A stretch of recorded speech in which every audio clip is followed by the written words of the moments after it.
This episode is sponsored by Cohesity. Cyber resilience isn't just about getting systems back online. It's about keeping your business operating when disruption strikes. That's the idea behind the Minimum Viable Company, or MVC, a trusted operating core for recovery. Cohesity built the MVC to help organizations identify the essential applications, data, people, and processes required to serve customers, maintain communication, protect revenue, and meet critical obligations. By restoring this trusted operating core first, organizations can reduce downtime, accelerate recovery, and maintain continuity while broader restoration efforts continue. It also provides a clear recovery target, enabling teams to focus resources where they will have the greatest business impact. Learn more at cohesity.com/resilience. That's cohesity.com/resilience. Cohesity, resilience everywhere. Hey there! Did I surprise you? I release episodes of this show every other week. That's 2 episodes a month, right? So why do we have an episode here in the off week? Well, there's this company called Cybereason who are big fans of this show, and they wanted to bring you an extra episode. So a deal was made, which means this entire episode is brought to you by Cybereason. I've never done anything like this before, and so I want to be clear. This episode is only here because Cybereason sponsored it. But I'm excited because it's a fantastic story that links back to one of my most popular episodes. You're going to hear from their CEO, who has quite the backstory. And later in the episode, we're going to hear a story from their threat research team, who investigates and uncovers malicious activity. And they'll tell us about a time when they found a threat actor lurking in someone's emails. They spent months tracking that threat actor, which they called Molerats in the cloud. These are true stories from the dark side of the internet. I'm Jack Resider. This is Darknet Diaries.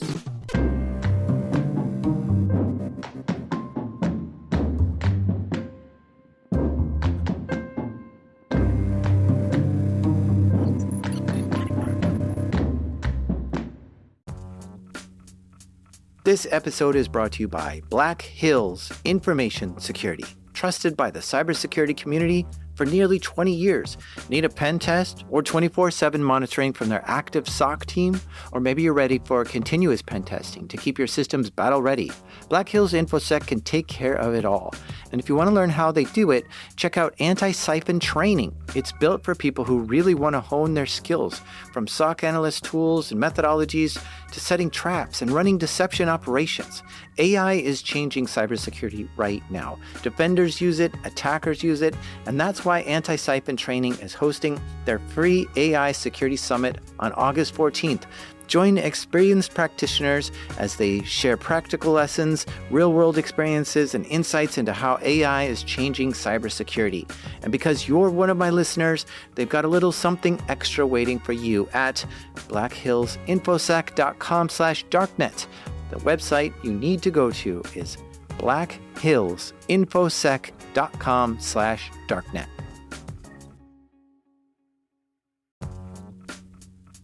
This episode is sponsored by SpyCloud. Everyday stolen identity data like credentials, session cookies, PII, and more flows through criminal underground markets. Most companies don't know what's been exposed until it's too late. For the last decade, SpyCloud has existed for one reason: to disrupt cybercrime and end criminals' ability to profit from stolen data.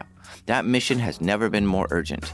SpyCloud's latest idea has been to recapture darknet data from successful phishes, info-stealer malware, combo lists, and breachers to put it to good use. They transform it into automated identity threat protection using advanced analytics and AI to protect workforce, consumers, and supplier identities from authentication bypass, session hijacking, account takeover, ransomware, and fraud. Don't wait to become the headline. Find out what criminals already know about your organization. Get your free Darknet exposure report at spycloud.com/darknetdiaries. That's spycloud.com/darknetdiaries. Okay, so let's get started. Can you just tell us your name and who are you? Hi, I'm Lior Div, CEO and co-founder of Cybereason. Yeah, I got the CEO of Cybereason on for this. I'm not messing around here. Going right to the top. But the reason why I wanted to talk with Lior is not so much to hear about his company, but I'm fascinated with what he did before that. Basically, my story started at the age of 16. For years, I really wanted to be a combat pilot. And so here's the thing. Lior grew up in Israel, and it's mandatory for everyone in Israel to serve in the military. So he knew he was going in and was hoping he would be picked to fly jets. So basically, there is a very rigorous kind of list of tests that you need to go through.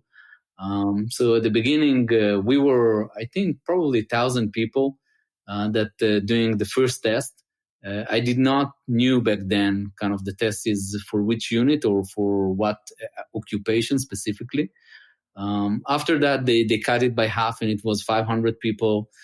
Then from the 500, they cut it again to 100 people. From the 100 people, they choose 20 people. And out of the 20, they choose kind of 4. He did not get assigned to become a combat pilot, though. Lior was assigned to work in Unit 8200. So at the beginning, I was very disappointed because, I had a very clear vision of what I want to do. Hindsight 2020, I'm super happy that I was chosen to go to the 8200 unit and not to do other things. I think that in a sense, they knew better than I am what I'm better at and direct me to this direction. I think that after all the tests that they did, they know you very well. I'm joking sometimes and I'm saying probably they know you better than you know yourself. So no matter what you're assigned to do in the Israeli military, you must first do basic training. You have to wear the military gear, do your push-ups and running, and learn how to use a weapon and that sort of thing. But once all that's done, he reported for duty with Unit 8200, which is sort of like Israeli's version of the NSA. Back then, I did not knew that we're talking about the 8200 unit. It was super classified. This is before the days that you could read all about this unit on Wikipedia. I think that only a month after I joined the army, I realized that we're talking about this unit and kind of starting to understand what the unit is all about. This unit is basically focusing in the field of signal intelligence. So he joined Unit 8200 back in the late 90s. And yeah, it was a very secret organization back then. Not only did the world not know about it, but even people who worked in 8200 could not even tell their family what unit they were working in. And as a kid, Lior was fascinated with wireless technology and especially how cell phones worked. And for me, it was fascinating because it's like all those things that I was fascinated as a kid to really understand how things works and try to manipulate them. Suddenly there is kind of a full unit that's focusing on this field in a very smart people and very creative. But the story is not ending there. It's just starting there.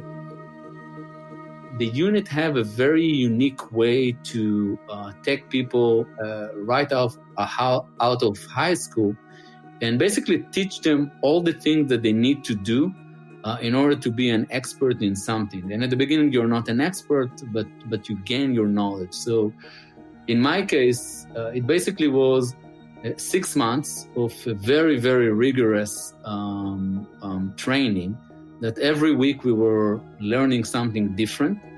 And in the end of this week, you need to have a test. If you pass the test, you can go home. If not, you stay and you need to pass the test. There is no option not to pass it. You ended up to have kind of a very, very large understanding and knowledge when it comes to technology. Everything from, how cellular network works, how the internet works, how computer works, and what do you need to know in order to write a Python script, write code, and so on and so forth. He can't go into specifics about what he did there. But what's public knowledge about Unit 8200 is that they're the signals intelligence branch of the Israeli military. So they're code makers and code breakers. And in the modern era, they're using computers and technology to collect intelligence, which sometimes means hacking into the adversary. Lior was part of an advanced persistent threat, or nation-state actor. And from the inside, he was learning a lot about how cyber attacks work. He spent 6 years in Unit 8200. The requirement is only to stay like a year or two, but Lior was really into it, so he stayed longer. He was promoted to officer and even captain before leaving. The 8200, that was kind of the beginning of my career. So after 6 years in the army, I went to the university. And over there, it's kind of in the reverse order. You're getting your knowledge or the theoretical knowledge that you need, but probably you already know the majority of it because of your hands-on experience. From there, he got a job at a tech startup, which got bought out by a larger company. And then basically I established my own company. This company eventually was a company that focused in the field of hacking, cracking, reverse engineering, you name it. And eventually this company was providing services to different government agencies. This company would provide services for intelligence agencies in Israel. And so Lior got to work with some pretty secret and classified missions there, learning advanced ways to hack, crack, reverse engineer, and more, and providing these services to intelligence agencies. So the work that we used to do is, sometimes I'm joking about it, is take things that by definition that they are impossible and make them possible. Usually what's happening, you have a mission that you need to get information, or you need to manipulate information, or you need to gain access to a specific type of knowledge. And in order to get it, first you have to understand where these knowledges exist. But then once you understand that thing, you have to plan and execute an operation, basically soup to nuts.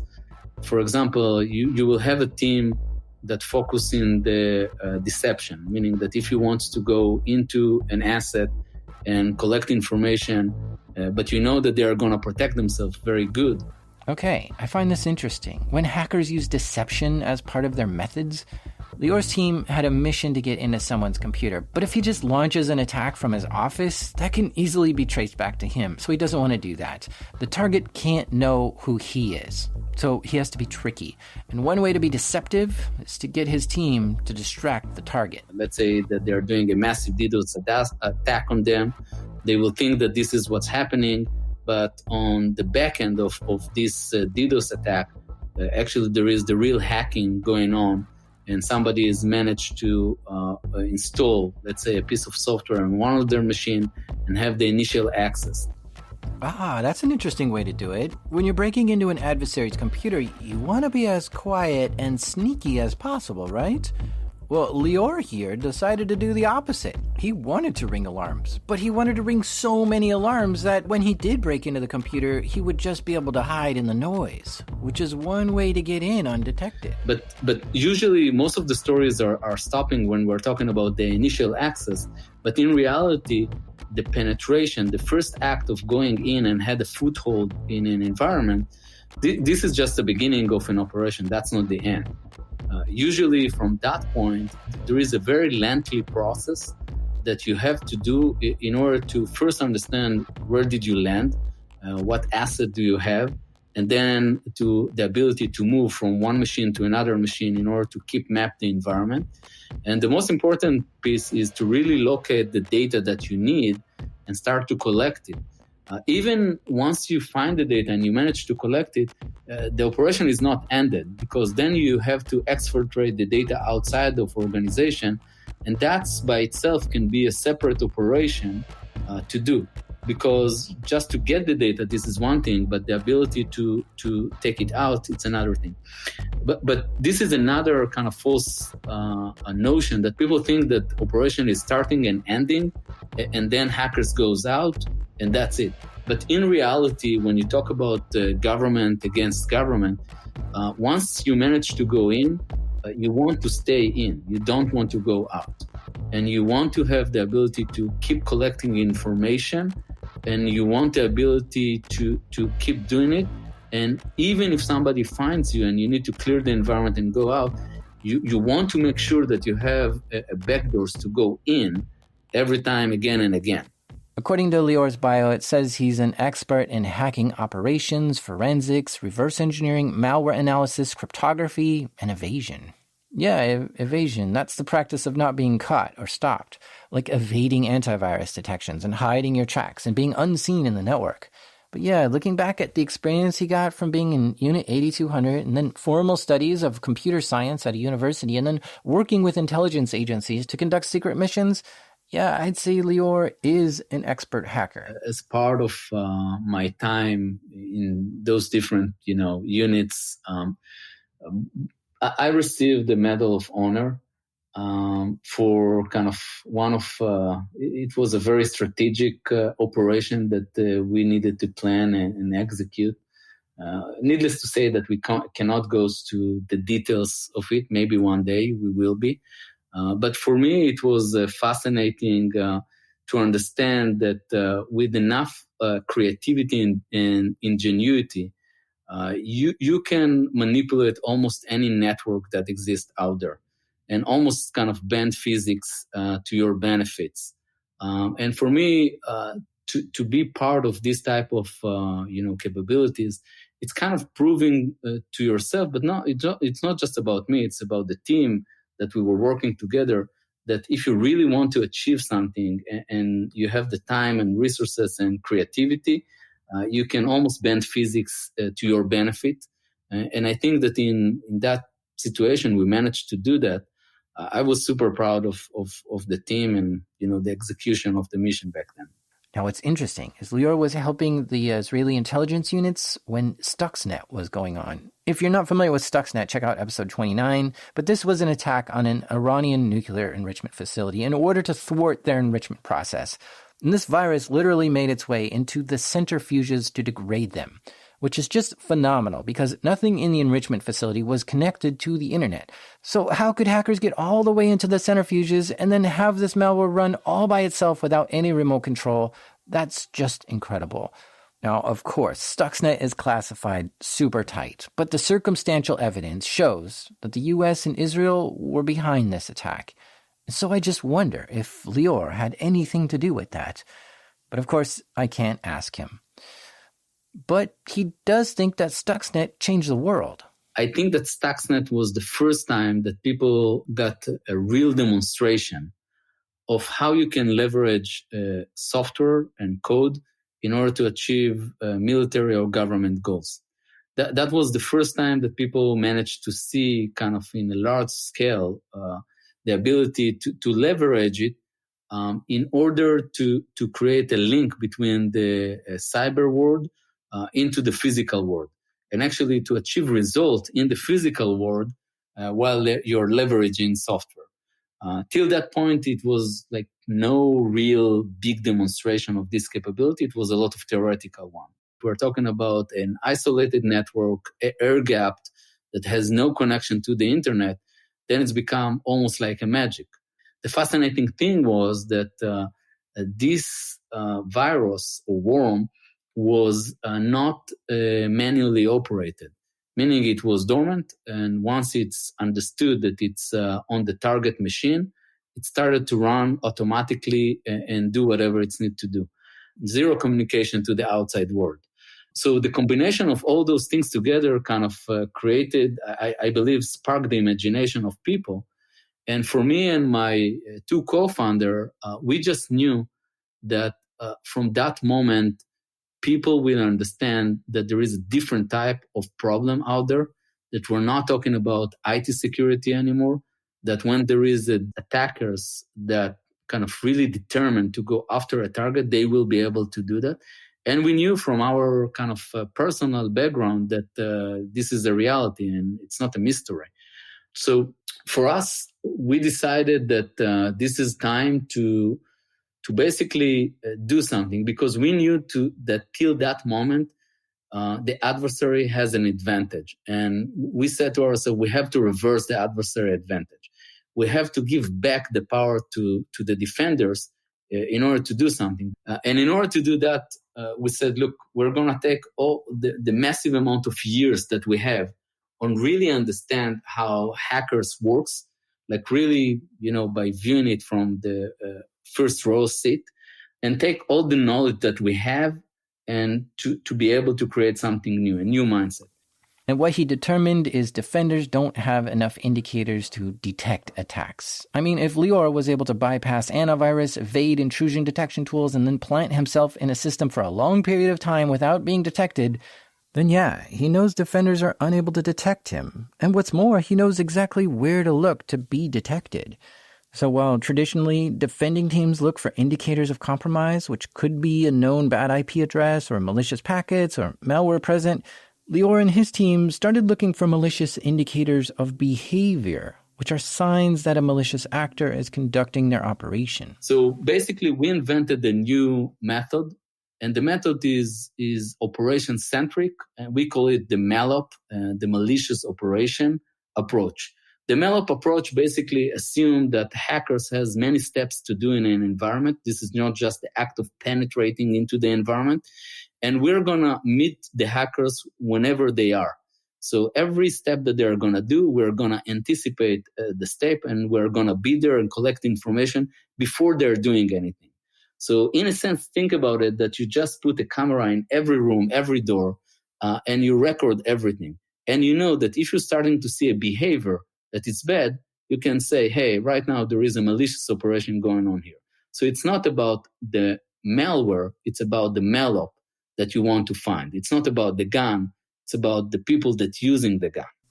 I like this. This sounds like user behavior analytics to me. And this is where you watch to see what users typically do and then alert when they do something that's out of their typical activity. Like if Charles from accounting typically accesses the same 6 systems every day to do his work and then suddenly starts trying to connect to some other people's computers that he's never connected to before ever, this behavior is abnormal and worth looking into. So basically what you need the ability to collect massive amount of data in real time and then analyze the data as the data is coming through the system and to make quick decision that can rely on a lot of data that we collected from the past. But this technology was not exist. So basically between 2012 to mid-2015, we invested heavily of building a new technology. This is a in-memory graph processing technology. That this is kind of the secret sauce behind Cybereason. Many people think that we are just an endpoint company, but in reality, if you look behind the curtain, we're a big data analytic company that can really analyze massive amount of data in real time and to find malicious operation in an organization and not just a malware. And so Cybereason was born. Lior and his co-founders developed this method for collection and analysis. In order for this to work effectively, he needs to install a little tool on every computer in a company to collect data and send it to Cybereason.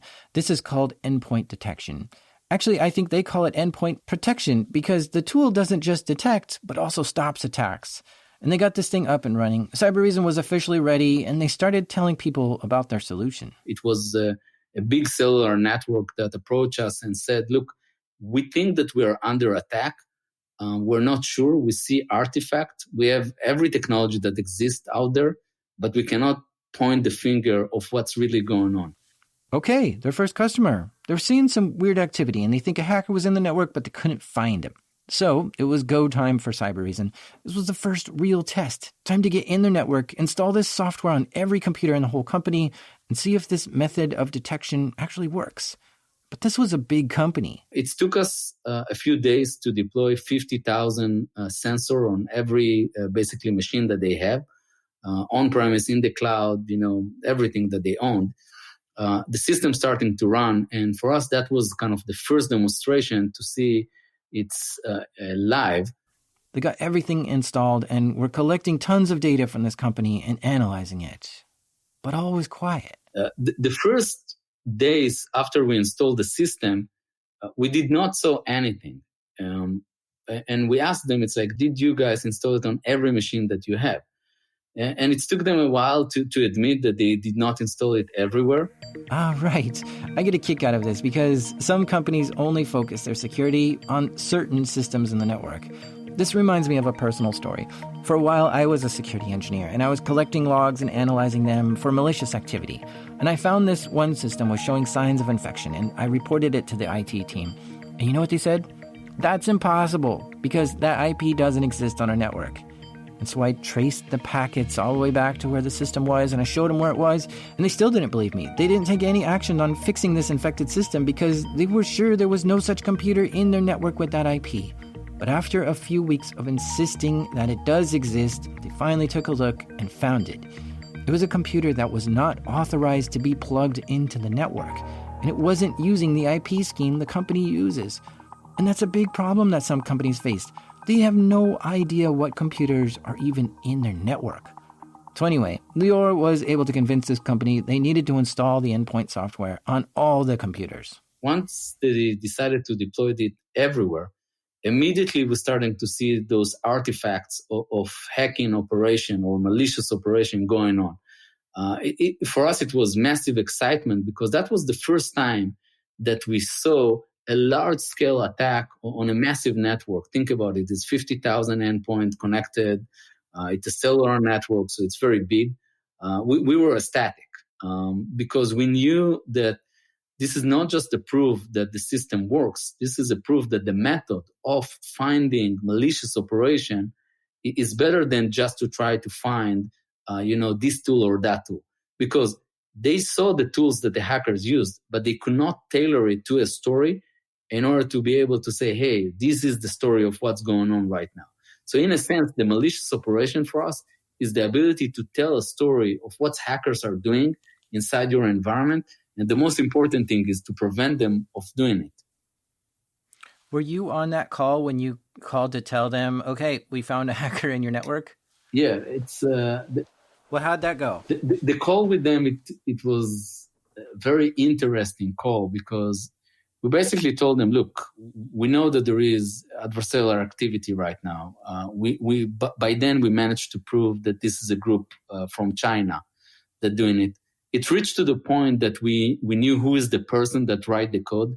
The people that wrote the code, they made a major mistake. And in one of the files that they compiled, that they leave the debugs, basically comments, and we managed to reverse engineer and see all their comments. And that enabled us to tie it back to a company in China that later on it's enabled us to tie it back to specific individual that was the owner of it. And then we managed to prove that it was the Chinese government behind this attack. For us, it was fascinating. On the call, we kind of came, with the full presentation of, hey, this is the group that attacking you. This is what they are doing. This is how they are doing it. And they kind of, at the beginning, did not really believe us. I think that the turning point in the conversation was when Jonathan, my co-founder, said to them, look, we know that they stole the key to the castle. Basically, they have the password, the admin password for, every system that you have. And they started to laugh and they said, look, we replaced the admin password 2 days ago. It can't be. And basically he gave them the password. And then I think that it was like almost 3 minutes of quiet in the call. And then they realized that it's not just we managed to find those group of hackers. We really managed to identify every step of the thing that they did, all the way to, to understand which password they're using. And this is kind of the hackers use. And they, in that point of time, they just understood that they are owned.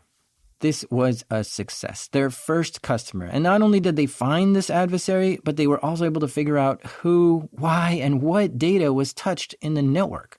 Cybereason had spent 3 years getting to this point, and now they knew their product worked and started building all kinds of extra tools and services on top of that.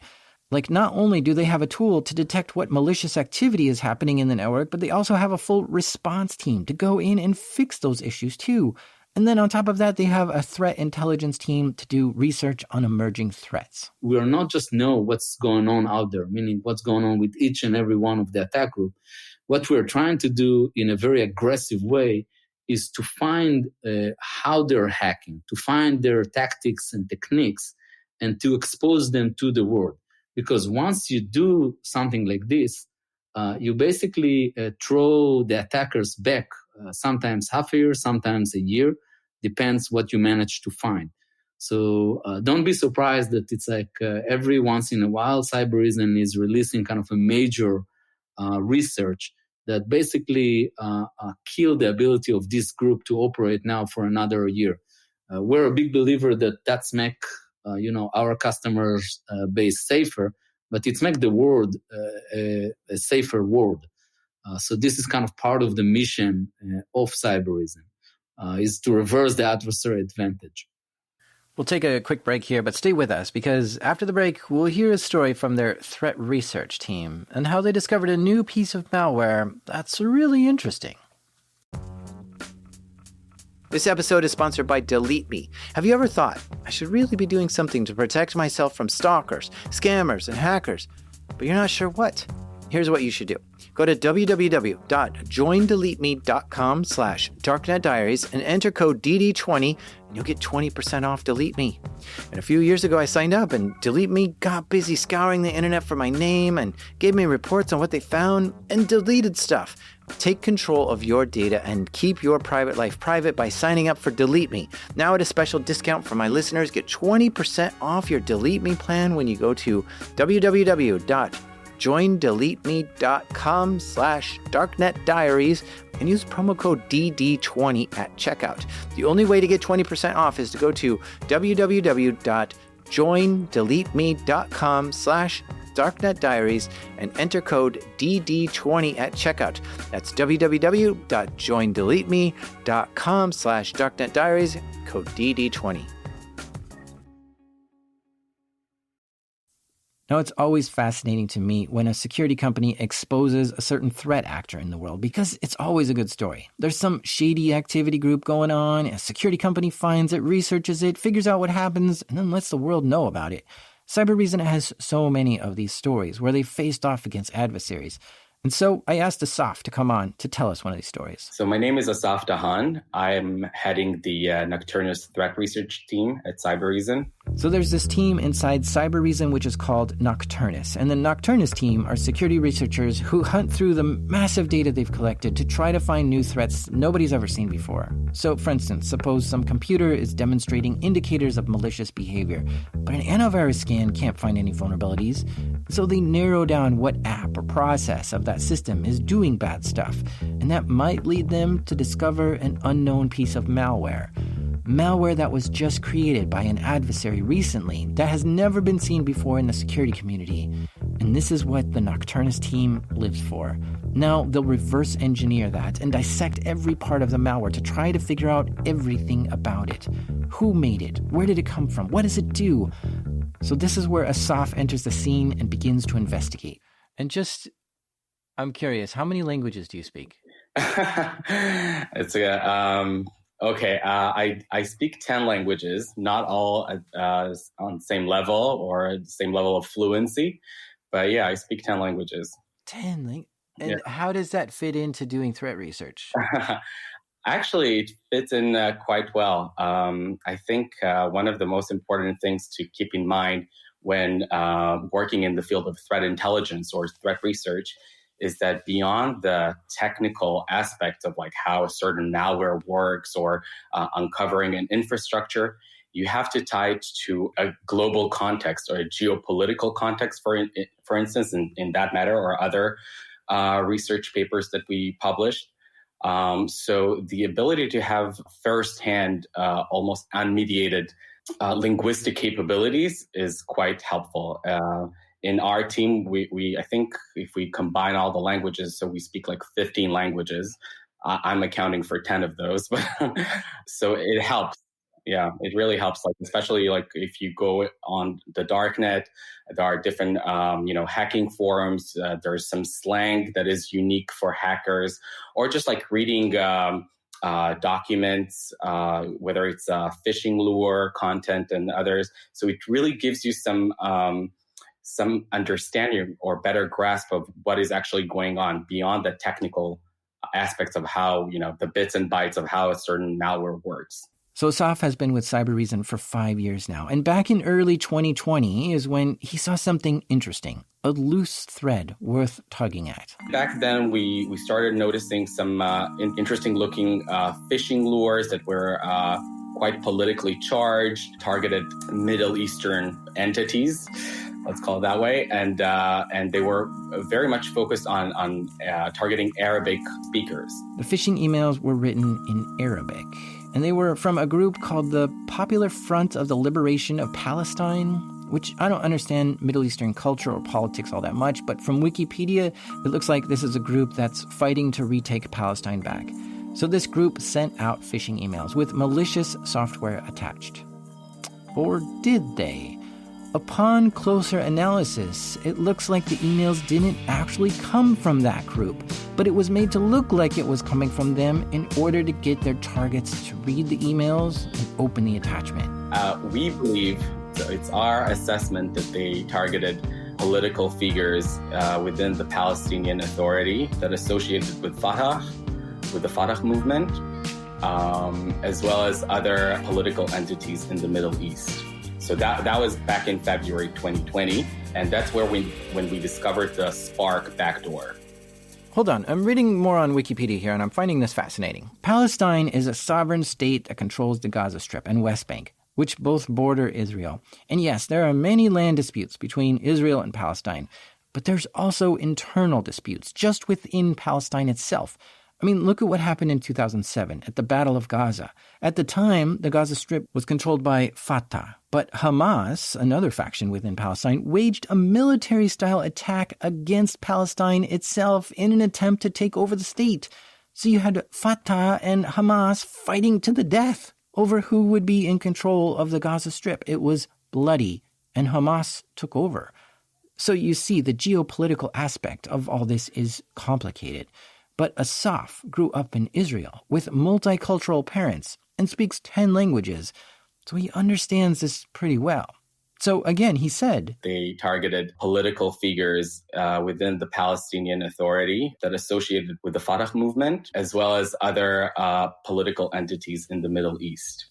And the emails say things like, for instance, it shows details, Crown Prince held secret meeting with Israeli Prime Minister, or details of the Crown Prince meeting with the U.S. Secretary of State. So just from looking at the contents of these emails alone, we can already see that having a strong geopolitical understanding has a role in doing this threat research. But anyway, they examine these emails, and the emails have an attachment, which is an executable file. But the file name ends in .doc.exe, and it has an icon which looks like a regular Microsoft Word document. But when you double-click on that, it actually installs the backdoor, or malware. And then it actually opens a Word doc, a decoy document, as they say.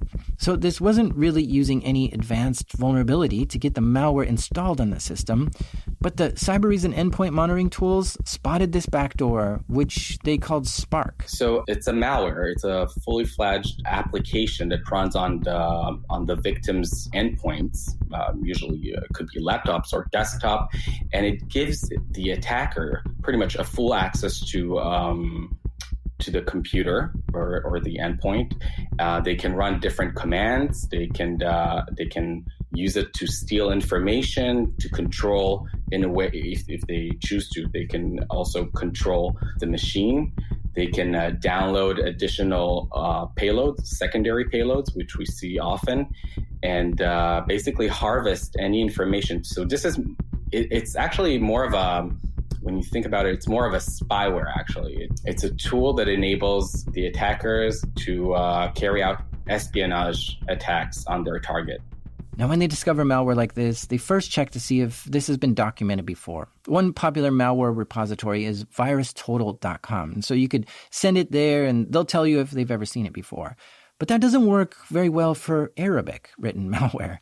So they checked other sources, and they determined they were dealing with a brand new piece of malware. So that happened in February 2020. Around, let's say, October, November 2020, we started noticing new activity. We've been monitoring them since the discovery of Spark. They've had different campaigns going on at the same time, but around October, November, we also noticed new tools that were never used or seen before being used in this specific campaign. What drew our attention was actually the geopolitical context. we started seeing different phishing lure documents pertaining to the Israeli peace process or normalization between Israel and the Saudis, the Emirates, and other content that is more related to internal Palestinian domestic affairs. When doing threat research, you sometimes pull on a string and a whole phishing net comes up with it. The Cybereason Nocturnus team was uncovering a whole bunch of this threat actor's infrastructure. It wasn't just phishing emails and the Spark malware, but now they're seeing different kinds of malware and more email addresses of interest and watching how the hackers were communicating with this malware and so many more things to look into. Basically, we started following trail of evidence. So we know that operators sent a phishing PDF to their victims. That PDF contained a simple link to either a Dropbox or a Google Drive archive file that was stored on either of those platforms. And that archive file, whether it's a zip or R, it doesn't matter, contained the backdoors. So one backdoor was Spark. The other backdoor was SharpStage, which I'm going to talk about later. And the third one was Dropbook.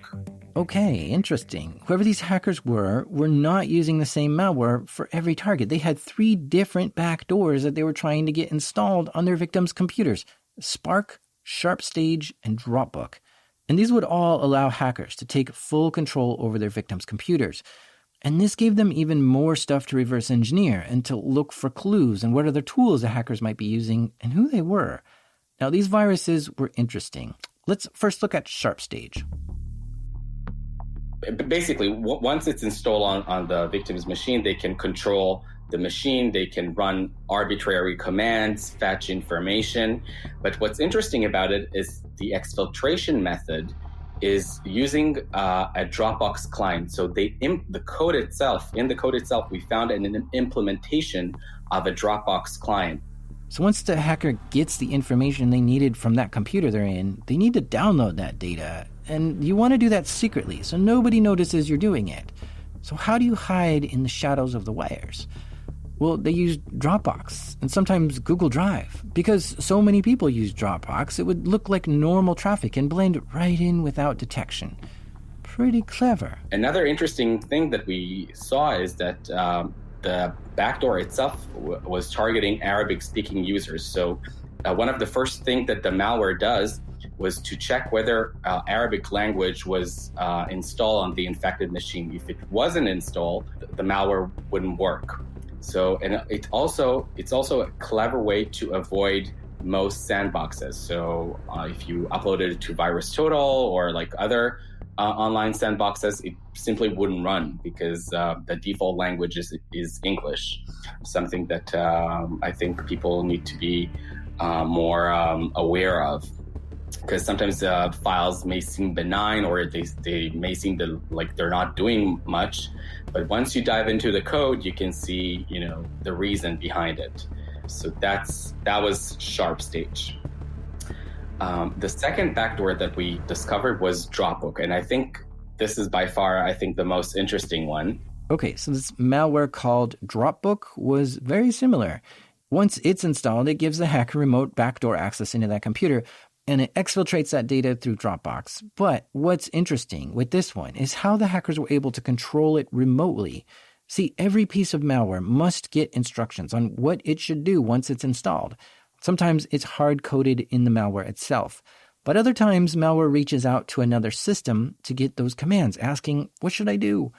And that remote system will then tell them what to do. And you might think these remote systems issuing commands to backdoor viruses are some secret and elaborate server somewhere, right?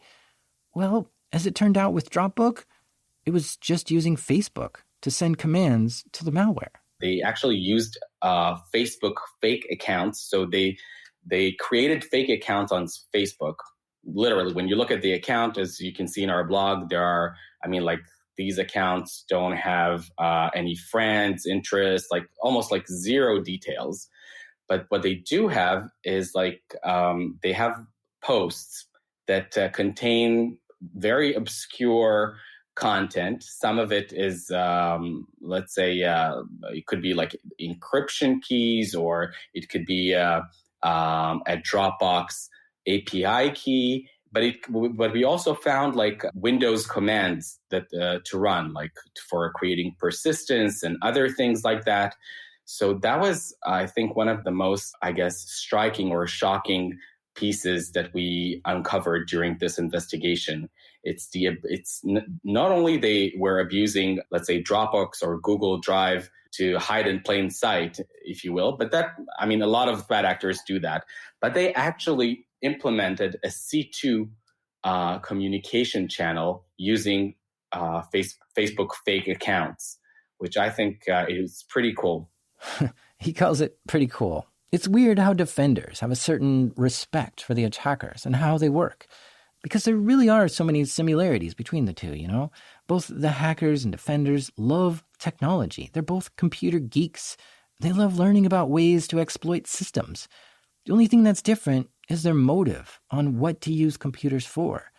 And to be able to hunt for bad guys all day and to try to unravel their entire plot and expose them, that's pretty exciting. Well, first of all, the geopolitical aspect was quite interesting because as an Israeli, I mean, you can't be, you can't stay indifferent, I guess, to what was going on at the same time. If we're talking about October, November 2020, it was right around the same time where Israel, with the help of the US, were signing peace accords or normalizations agreements with Arab countries like the Emirates. There were talks with the Saudis and so on. So, you read about it in the news, which is, exciting on its own, coming from my part of the world. But once you see an actual attack that abuses this and like you see that there are political entities, let's call it that way, that are trying to get intelligence, using those backdoors as spyware, to carry out espionage campaigns about that topic, made it super interesting. I mean, when we find something that is that exciting, we pull all-nighters. We sometimes work weekends, not because I'm a slave driver or I make anyone put in extra hours. It's so exciting, and we're on it. I mean, like as I told before, I've been in this business for over 15 years now. I still, like, when I wake up in the morning, I have this, I guess, curiosity. It's like, I think that's the main drive. It's like to solve problems, to solve mysteries. To me, really uncovering new activity is very exciting. So they've spent about 10 months at this point tracking this threat actor, connecting dots, watching activity, and they have a fairly good understanding of what this group is doing, what their motivation is, and what tools they use. So once Asaf and his team gets to this stage, they can use the research they just did to enrich the Cybereason tools, to make it so their endpoint detection tools can spot the activity much quicker and more effectively. Of course, they consult with the customer too, to let them know that they found this activity and this is what was going on. But the Nocturnus team doesn't just stop there. They're a curious bunch of people. And so the question on everyone's mind is, who would do such a thing? Who exactly is behind this targeted hacking campaign? Now, the victims appear to be highly targeted. This is not the result of some massive spam campaign. No, specific individuals were sent these phishing emails to lure them into opening the attachment. One way to try to figure out who's behind an attack is to take everyone who could possibly have done this and put them all together on a spreadsheet or something, like eliminate all the ones that seem unlikely. So, for instance, you might get a list of the usual suspects here: cyber criminals, hacktivists, governments around the world, mercenaries for hire, and other APT groups. But now what? Well, the hacks didn't seem to be financially motivated, and cyber criminals typically are in it to make money. So you can sort of rule out that whole group. Next, you're starting to look at who would have interest in these Arabic-speaking political figures. Well, there's probably a bunch of nations around the world who simply don't have any interest with Palestine, so you can probably rule them out. So now you're left looking for who would have the motivation and the ability to hack into these people, and it narrows down the list even further. Now, again, you see why it's so important to have geopolitical awareness to sort through all this. I can't imagine the mental calculus that must go into figuring this out. Like just asking the question, who would want to attack Palestine? Well, a lot of people, including people in Palestine themselves. I mean, just in 2007, they had a coup where Hamas used force to take over part of Palestine. And I'm sure that left a lot of unhappy residents there. So this gets pretty sticky to figure out. But there were some clues that led Cybereason to believe they were dealing with a threat actor called a Molerat. So we knew that they're Arabic-speaking, politically motivated group that has operated in the Middle East since 2012. They mostly targeted the Middle East and North Africa region, but we've seen them also target parliaments, for instance, in the US and Europe. But the most of their agenda seems around government entities, political activists, politicians, diplomats. Because the team at Cybereason understood the threat actors in this geopolitical space, they started looking more into what this Molerat group does. Molerats is quite a well-defined activity group, and some would call it adversary, right? So the profile that there have been reports on them for years. Okay, so there's a lot of information about their modus operandi, like how they work, what malware do they use, who are their targets. Okay, so let's look at some of those reports. FireEye calls this group Molerats, but Kaspersky calls this same group the Gaza Cyber Gang. According to FireEye, their first attack was against the Israeli government, where they were able to take down the internet for the Israeli police force. And that campaign looked a lot like this one. A highly interesting email was sent to a specific target with the attachment that looked like a Word doc, and when you opened it, it installed the backdoor. It was a different backdoor they used back then, but still their tactics, techniques, and procedures were the same. But looking from there, I count 51 different threat intelligence reports by various security companies who have investigated Molerats in the last 9 years. And when you have a bunch of reports that lists a lot of different targets, and you can see who the threat actors were trying to hack into, it starts to paint a picture as to who they might be. They have mostly targeted people in Palestine and Israel, but they've also targeted the US and UK and a few other countries. But I did my best to look through these reports, and never once do I see them list members of Hamas as their targets. But they do target Fatah. Hamas is the current acting government party of the Gaza Strip, a part of Palestine. Fatah controls the West Bank, the other part of Palestine. Hamas and Fatah both struggle for power in Palestine. So from my research, my conclusion is that Molerats is somehow allied with Hamas. Now, Hamas doesn't have many allies. I think only Qatar and Turkey have showed public support for them. But this activity doesn't lend way for me to believe that Molerats is from Qatar or Turkey.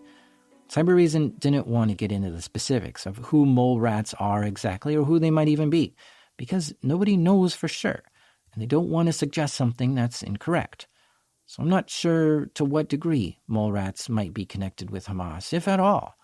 But the evidence does suggest that they have aligned adversaries. So once we looked at the evidence of this new campaign and we correlated to our previous discoveries, and we correlated to other intelligence reports that were published in the threat intel community, and you look at the victims, and you consider geopolitical events, you can say that with, moderate to high confidence that it's likely Molerats who's behind it.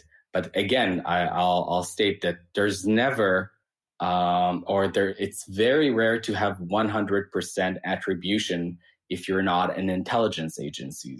That's why we always leave a margin for errors. So but that's true for almost any intelligence report that you'll read that comes out of a vendor. And so it's fascinating to me that Molerats were targeting high-up Fatah officials and stealing and collecting information from them. In this context, the intelligence may give them leverage in certain negotiations, or let's say if you're not invited to the table, right, to take part of the discussion, you want to know what's going on that, on the table, what was said there. I mean, there could be many reasons why a certain entity would want to carry out an espionage operation. It could be but definitely to give them the advantage of knowing what they shouldn't know, and then they can do different things with that knowledge. That's some shady, underhand, bad guy behavior for sure. To hack into political opponents' computers just to spy on them. But that's what so many governments around the world are doing now. It's common knowledge that the NSA hacks into foreign governments all the time. So I guess the point is, don't trust anyone online, friends or enemies. So it's fascinating to see how Cybereason is able to track these groups and publish reports on them.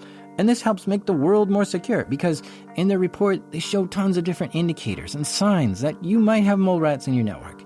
So antivirus companies all over can create new signatures in their products, and security companies can detect their presence much quicker. But on top of that, all this research makes Cybereason, the detection tools, more enriched and robust at detecting bad behavior in the network. Our product is first and foremost, well, don't kill me for the buzzwords, right? But is AI-based, using machine learning algorithms, and mostly is based on behavioral detection. So there are teams in Cybereason that's their daily job to write detection rules based off behavior. The Nocturnus team, my team, as an intelligence team, we pinpoint or we flag certain techniques as, let's say, more relevant or more interesting than others. But there are a lot of teams that work together in Cybereason to make sure that we're able to detect things behaviorally, regardless to whether it's a known or unknown threat. This is not just a big data analytic platform. This is Lior again, the CEO of Cybereason. Today, Cybereason is operating in the EPP world, EDR, XDR, and MDR.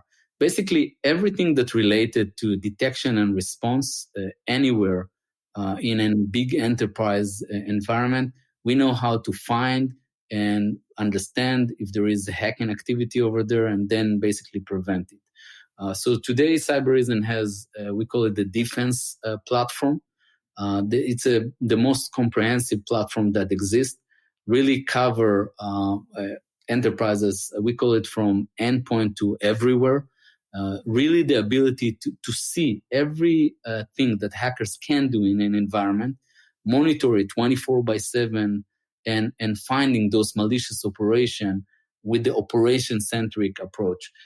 We found out that the organization that implementing and using this approach, basically they're not just more safer, they're basically future ready to deal with any attack.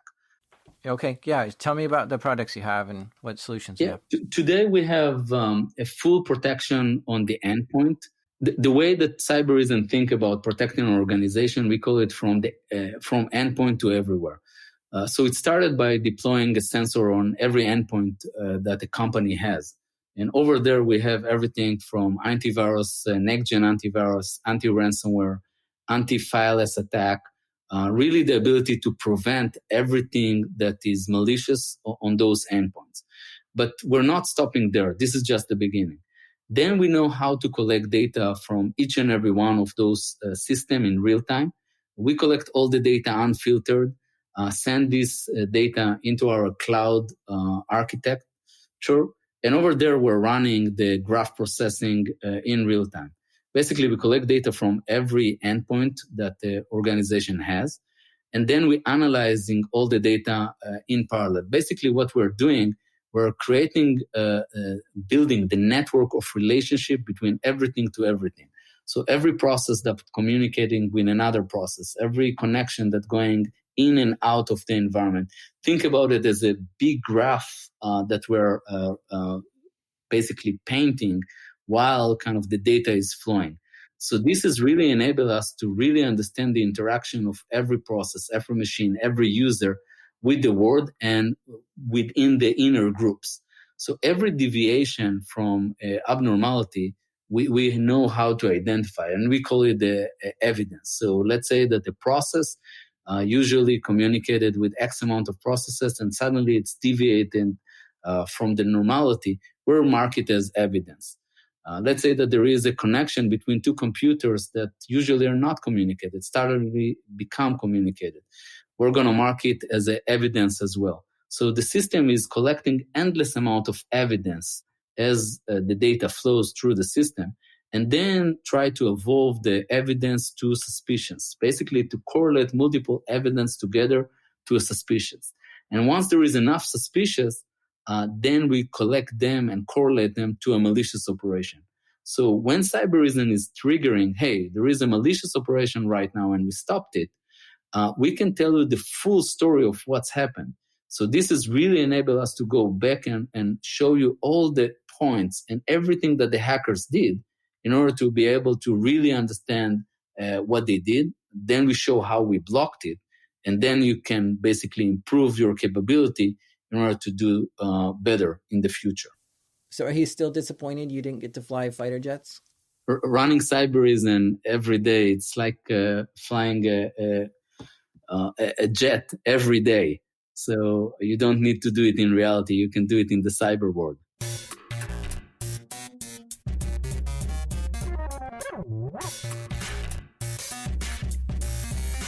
A big thank you to Cybereason for sponsoring this episode. They obviously have a very sharp and skilled team over there, which is doing a great job at making their customers more secure. And remember their first customer they had where they found a whole bunch of malicious activity in the network? Yeah, well, all these years later, they're still a customer of Cybereason. Cybereason doesn't just operate in the Middle East. They have offices all over the world: Boston, Tokyo, London, Tel Aviv, and France. If you're interested in learning more or even want a demo of their products, visit cybereason.com. The show is made by me, the Pizza Rat, Jack Resider. Sound design this episode by the memory intensive Andrew Merriweather. Editing help this episode by the backlit Damien, and our theme music is by the perpetual machine known as Breakmaster Cylinder. And even though when I was a little kid I used to watch cartoons where bears lived up in the clouds, but the reality is Molerats live in the clouds. This is Darknet Diaries.